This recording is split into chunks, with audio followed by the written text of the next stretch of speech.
यह फिल्म पर्वतीय क्षेत्र की उन महिलाओं को समर्पित है जिनका जीवन पानी का बोझ धोते धोते ढल जाता है।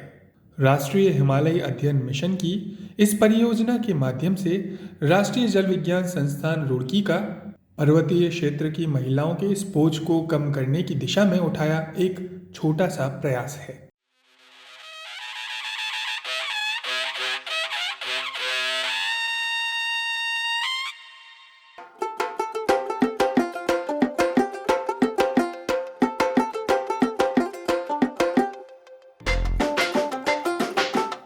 स्प्रिंग शब्द सुनते ही आंखों के सामने पहाड़ों से निकलते पानी का चित्र आ जाता है, जो कहीं गाय तो कहीं शेर के मुंह की आकृति और कहीं प्लास्टिक या फिर लोहे के पाइप और कभी पत्ती के सहारे जमीन पर निरंतर गिरता रहता है।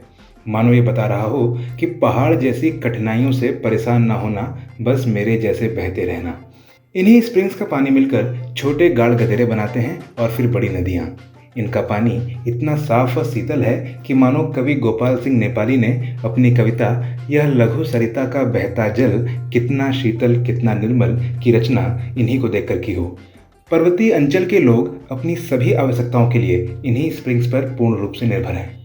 घाटी में बहने वाली नदी के जल को चोटियों पर बसे गांवों तक पहुंचाना आर्थिक रूप से संभव नहीं है, इसलिए गांवों के पास निकलने वाले स्प्रिंग्स ही गांवों की जलापूर्ति के मुख्य स्रोत हैं, या यूं कहें कि पर्वतीय क्षेत्रों में गांव इन स्प्रिंग्स के पास ही बसाए गए हैं। पुराने समय में सामाजिक व्यवस्था कुछ इस प्रकार थी जिसमें स्थानीय लोग इनके संरक्षण के लिए इन्हें भगवान का घर मानते थे और इनके पास एक मंदिर या किसी देवता की प्रतिमा लगा दी जाती थी ताकि कोई भी इन स्थानों पर किसी भी प्रकार का अतिक्रमण या गंदगी करने से डरे। घरों में पाइप सप्लाई आने के बाद स्थानीय लोगों की इन जल स्रोतों के प्रति उदासीनता से इनके संरक्षण की लोक परंपरा खत्म होती चली गई और ये सूखते चले गए। हालांकि हम ये भूल गए कि पाइप और नदियों में आने वाला पानी का स्रोत भी तो ये स्प्रिंग्स हैं। धीरे धीरे पानी की किल्लत शुरू हुई तो लोगों को दोबारा इनकी याद आई। नीति आयोग की एक ताज़ा रिपोर्ट के अनुसार भारतीय हिमालय क्षेत्र की लगभग 5 करोड़ और संपूर्ण देश की 20 करोड़ जनसंख्या की जल सुरक्षा इन स्प्रिंग्स के बिना संभव नहीं। नीति आयोग की रिपोर्ट में चौंकाने वाले ये तथ्य भी सामने आते हैं कि स्प्रिंग्स की संख्या पर उपलब्ध तमाम आंकड़े इनकी संभावित संख्या से काफ़ी कम हैं। रिपोर्ट के अनुसार उत्तराखंड और हिमाचल प्रदेश राज्यों के क्रमशः केवल 3% और 12% गांवों में ही स्प्रिंग्स हैं, जबकि इसके विपरीत वास्तव में इन राज्यों के प्रत्येक गांव में कम से कम एक स्प्रिंग्स तो मिल ही जाता है। इसलिए नीति आयोग द्वारा भारतीय हिमालय क्षेत्र के सभी स्प्रिंग्स की वेब आधारित इन्वेंट्री पर जोर दिया ताकि स्प्रिंग्स पर एक आधारभूत डेटाबेस उपलब्ध कराकर इनके पुनर्जीवीकरण के लिए एक ठोस पहल की जा सके। इसको ध्यान में रखते हुए राष्ट्रीय जल विज्ञान संस्थान रुड़की, जो कि जल शक्ति मंत्रालय भारत सरकार के अधीन एक शोध एवं विकास समिति है, के वैज्ञानिकों द्वारा स्प्रिंग के विभिन्न पहलुओं को वैज्ञानिक दृष्टिकोण से समझने का निर्णय लिया गया है। एक परियोजना राष्ट्रीय जल विज्ञान संस्थान रुड़की के जम्मू सेंटर द्वारा हम लोगों के इस मिशन के अंतर्गत चलाई जा रही है, जिसमें कि जम्मू कश्मीर की तावी नदी के क्षेत्र में स्प्रिंग्स का डाटाबेस कलेक्ट किया जा रहा है। साथ ही कई स्प्रिंग्स को पुनर्जीवित करने की योजना में भी काम किया जा रहा है और हमें उम्मीद है कि ये परियोजना की समाप्ति के बाद ये सारे स्प्रिंग्स के पुनर्जीवन में सहायता मिलेगी तथा जो जल सिक्योरिटी की जो बात आती है बार बार, उस पर यह कदम अत्यंत महत्वपूर्ण होगा।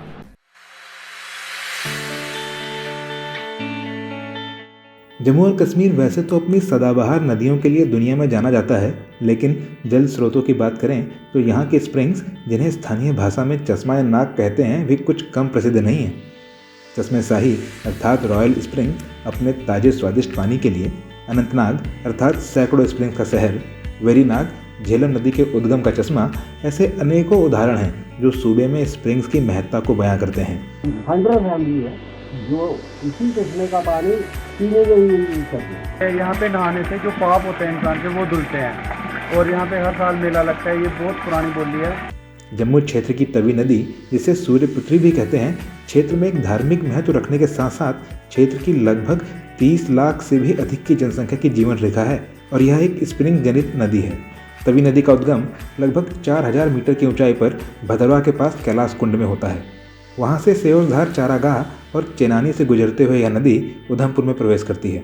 उधमपुर जिला, जिसे बावलियों का शहर भी कहते हैं, में सैकड़ों बावलियों और चश्मों से बनी नदियाँ जैसे देविका, वीरुन, झज्जर, इत्यादि इसमें मिलती हैं। चेनैनी से आगे उधमपुर और जम्मू में नदी पर बढ़ती हुई आबादी का दबाव साफ देखा जा सकता है। राष्ट्रीय जल विज्ञान संस्थान द्वारा तवी नदी के ऐतिहासिक जल प्रवाह की ट्रेंड एनालिसिस के अध्ययन से पता चलता है कि नदी का जल प्रवाह वर्ष दर वर्ष कम हो रहा है। बात तब और भी अधिक चिंताजनक हो जाती है जब जल प्रवाह के घटने की दर गैर मानसून महीनों में उल्लेखनीय हो। तवी नदी के जल गुणवत्ता के आंकड़े भी कुछ अच्छी तस्वीर बयां नहीं करते हैं। जम्मू और Kashmir state pollution control board की माने तो जम्मू के आसपास तवी नदी के जल में DO यानी कि डिजॉल्व्ड ऑक्सीजन की मात्रा आवश्यक मात्रा से काफ़ी कम है, जबकि बायोकेमिकल ऑक्सीजन डिमांड की मात्रा तय सीमा से काफ़ी अधिक है। तवी नदी हमारे जम्मू क्षेत्र की एक प्रमुख नदी है। नॉन मानसून सीजन में इस नदी में पानी की काफ़ी कमी रहती है तथा इस बेसिन में कोई भी ग्लेशियर नहीं है। अतः जो इस बेसिन का, इस रिवर का लीन सीजन का फ्लो है, हजारों स्प्रिंग्स हैं इस बेसिन में, उसके ऊपर डिपेंडेंट है। लेकिन इस बेसिन के स्प्रिंग्स पर अभी तक कोई डिटेल्ड इन्वेस्टिगेशन, कोई विशिष्ट अध्ययन नहीं हुआ है।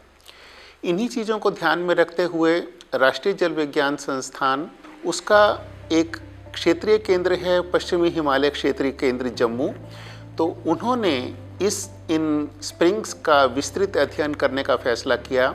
और हमारा ये भी पर्पस है कि किस तरीके से इन स्प्रिंग्स को रिजुविनेट और रिचार्ज किया जा सकता है ताकि ये सस्टेन्ड वे में इनका इस्तेमाल किया जा सके।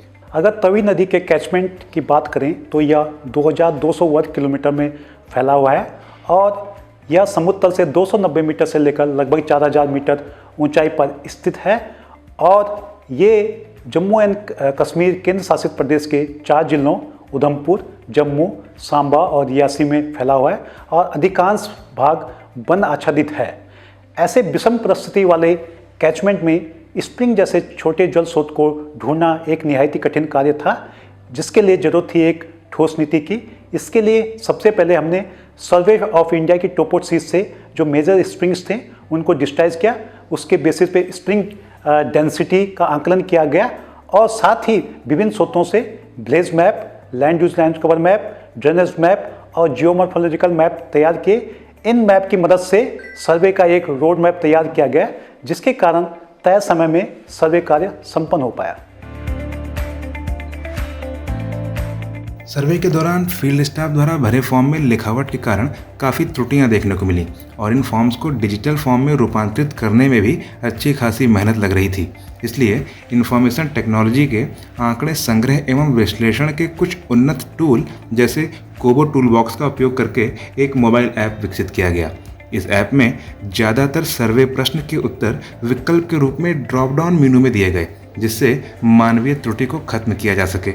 इसके साथ साथ यह मोबाइल ऐप मोबाइल फ़ोन के GPS और कैमरे का उपयोग कर स्प्रिंग को जियो टैग करने में भी सक्षम था।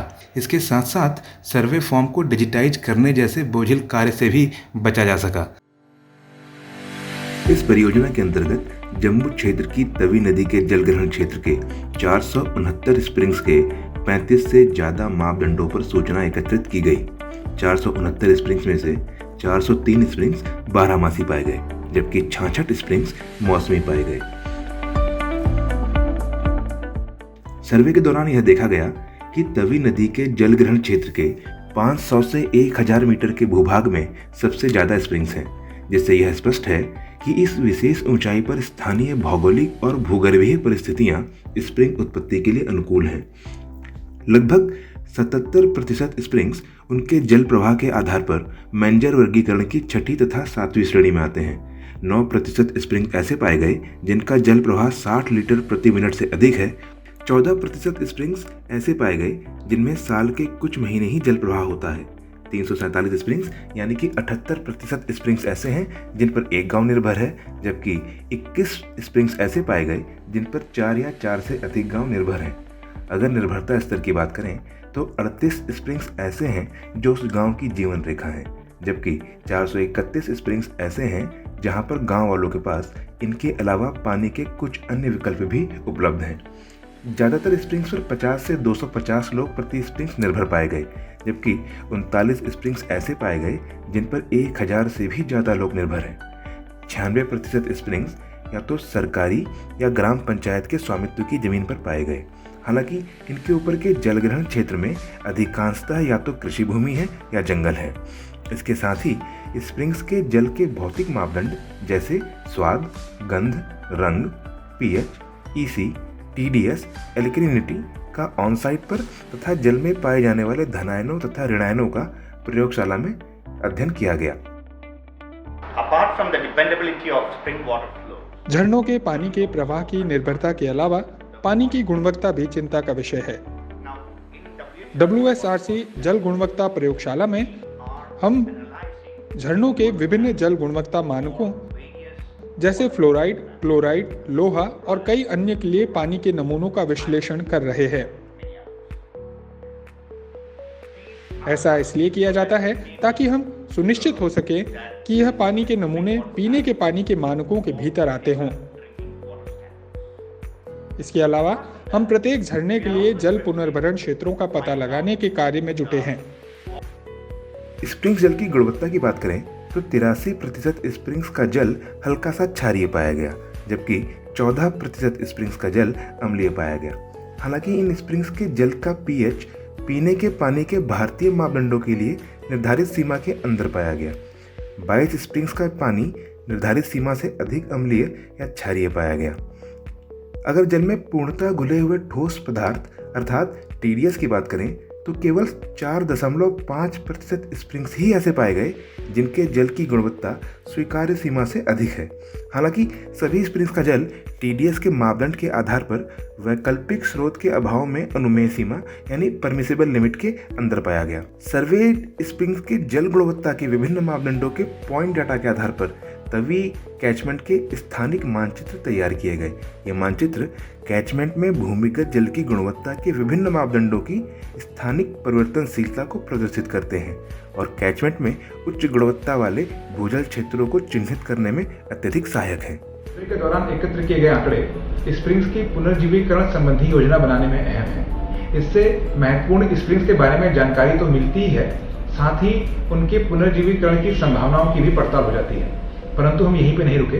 हमारा यह भी उद्देश्य था कि उन स्प्रिंग्स को भी चिन्हित किया जाए जो संवेदनशील हैं और जिन्हें तत्काल उपचार की आवश्यकता है। स्प्रिंग्स को संवेदनशील बनाने वाले कारक जैसे स्प्रिंग्स जल प्रवाह परिमाण, वर्ष भर स्प्रिंग जल की उपलब्धता, स्प्रिंग्स पर कुल आश्रित जनसंख्या, निर्भरता का स्तर, पानी के वैकल्पिक स्रोत की उपलब्धता, स्प्रिंग्स जल प्रवाह की परिवर्तनशीलता, स्प्रिंग्स के पानी की हाइड्रोजन क्षमता अर्थात पीएच और पूर्णतः खुले हुए ठोस पदार्थ अर्थात टीडीएस के वेटेज तय किए गए और प्रत्येक स्प्रिंग का कुल संवेदनशीलता सूचकांक की गणना की गई। कुल संवेदनशीलता सूचकांक के आधार पर सभी स्प्रिंग्स को 3 वर्गों उच्च संवेदनशील, मध्यम संवेदनशील और निम्न संवेदनशील में बांटा गया।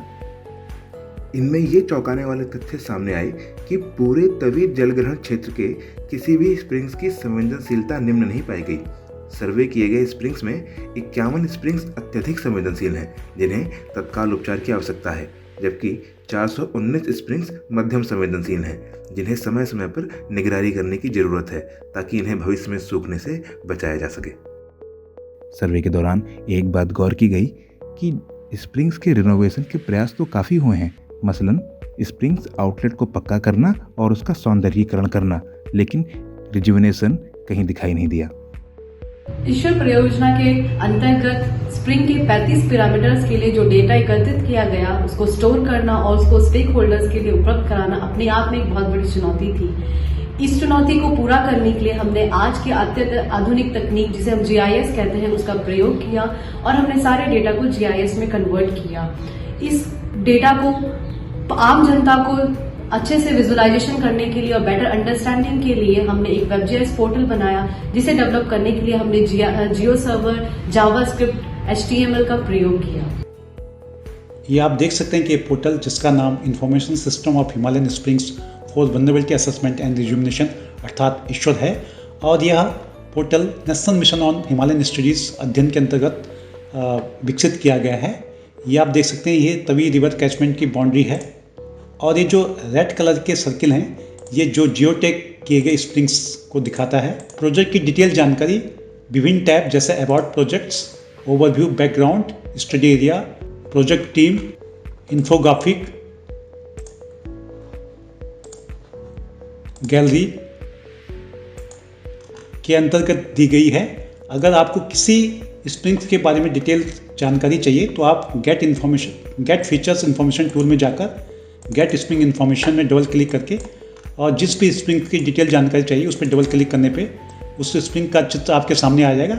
उसका डेट ऑफ सर्वे और टाइम, डिस्चार्ज और डिटेल जानकारी चाहने के लिए आप व्यू मोड डिटेल्स में जाएंगे, जिसमें जनरल इन्फॉर्मेशन में spring name, type of spring, nature of springs, latitude, longitude, elevation, demographic information में लैंड ओनरशिप और डिपेंडेंसी से संबंधित informations, uses, degree of threat, anthropogenic stresses, spring के जल की वाटर क्वालिटी की इन्फॉर्मेशन आपको मिल जाएगी।